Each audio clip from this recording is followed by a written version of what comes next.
John Mark and Angelica sa banal na kalagayan ng pag-aasawa.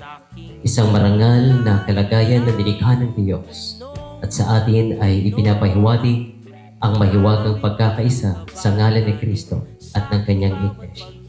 Sa banal na kalagayang ito, dumudulog si John Mark at Angelica upang pagtibayin ang kanilang hinahangad na pagkakaisa.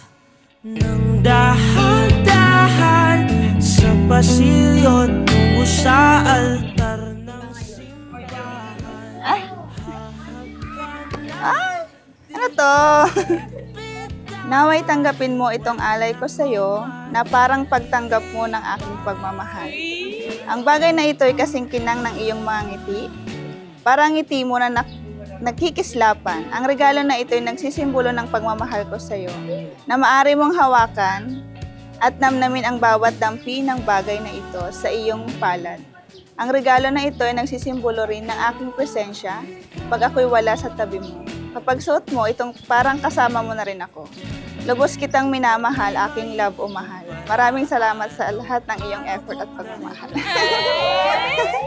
Ritong panalangin ko'y makasama ka sa pagtanda. Ang hiling sa Diyos na may gawa. Apelido ko'y maging Para sa rin na wadi-wadi na mukat to, sa rin din.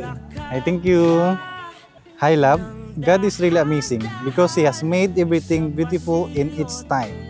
So I decided to give you this watch as my gift so you could always remember that even though I'm always busy, I will always find time to make you feel loved. See you later. I love you. Love, Angelica.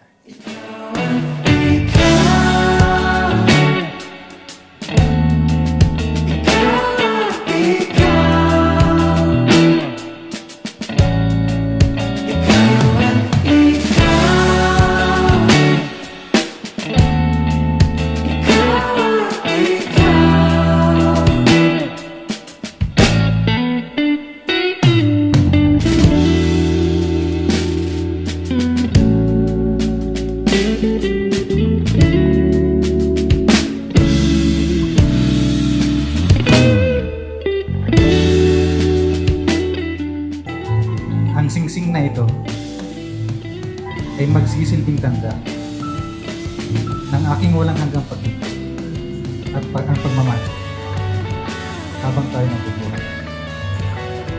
Ito rin ay magsisilbing tanda ng ating mga pangako. Mamahalin kita hanggang kasama din ang mga singsing na ito. Ako'y pakakasal sa iyo, John Mark, sa pangalan ng Ama, ng Anak, at ng Espiritu Santo.